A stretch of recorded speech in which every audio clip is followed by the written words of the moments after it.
भारत सबसे सीखता है। हमारे लिए सामने वाले देश की जनसंख्या नहीं, जन कल्याण की भावना मायने रखती है।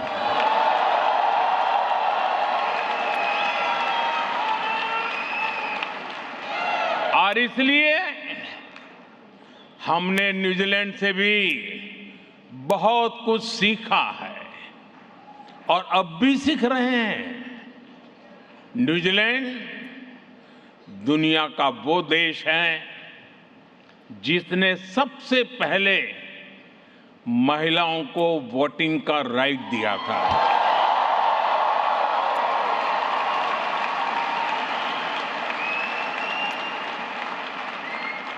आज हम देखते हैं कि न्यूजीलैंड की सोसाइटी में विमेन बहुत बड़े पैमाने में कंट्रीब्यूट कर रही है। भारत भी आज विमेन लेड डेवलपमेंट के मंत्र के साथ महिलाओं के लिए संभावनाओं के नए द्वार खोल रहा है। साथियों, रूरल इकोनॉमी कैसे किसी देश की तकदीर बदल सकती है, ये न्यूजीलैंड ने करके दिखाया है। न्यूजीलैंड की ताकत एग्रीकल्चर के इर्द गिर्द बनाया गया एक एफिशिएंट इकोसिस्टम है। ट्रेसेबिलिटी हो, फूड सेफ्टी हो, कंप्लायंस सिस्टम हो, ये बहुत बड़ी प्रेरणा है। ये भारत जैसे छोटे किसानों वाले बड़े एग्रीकल्चर नेशन के लिए बहुत बड़ी सीख है।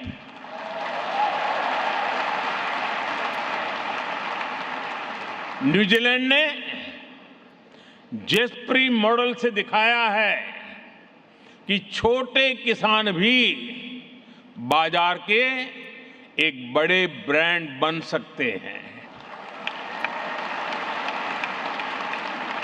न्यूजीलैंड की climate smart precision farming technology में भी हमारे लिए सीखने के बहुत कुछ है। साथियों, यहां के मानुका हनी को लिक्विड गोल्ड कहा जाता है।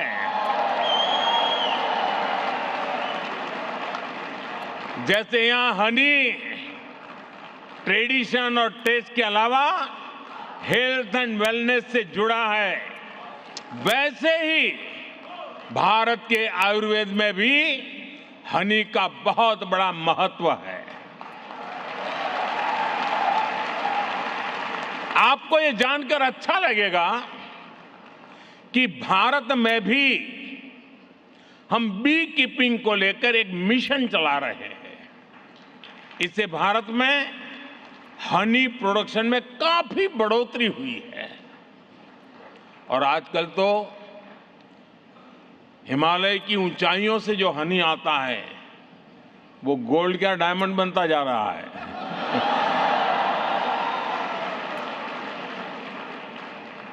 मैं समझता हूं न्यूजीलैंड से हम हनी प्रोडक्शन और बढ़ाने के बारे में भी बहुत कुछ सीख सकते हैं।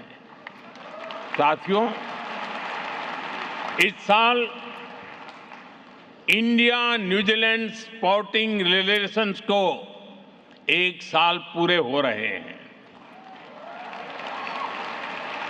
100 साल पहले, याद रखना और गर्व भी करना, 100 साल पहले हमारी हॉकी टीम न्यूजीलैंड खेलने आई थी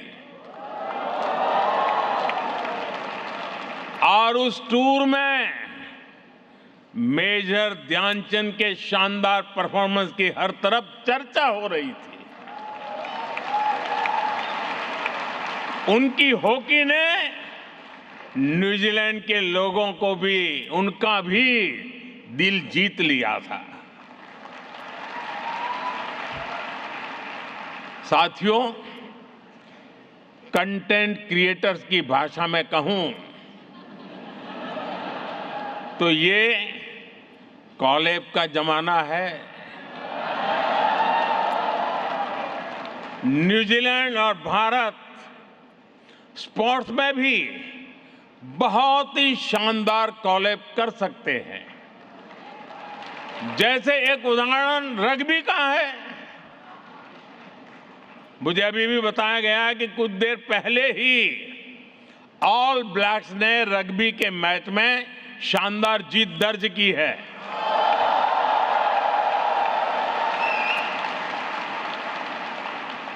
भारत रग्बी में न्यूजीलैंड से सीखना चाहता है। भारत भी रग्बी में आगे आए, इसके लिए हमें कोच चाहिए, एक्सपर्ट्स चाहिए। इसमें न्यूजीलैंड हमारी बहुत मदद कर सकता है।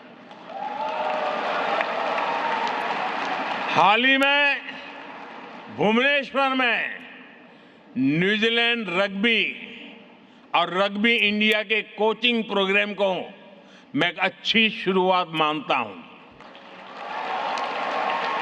साथियों, आज यहां आने से पहले मैं यहां न्यूजीलैंड के एक स्पोर्ट्स स्टार्टअप इवेंट में गया था।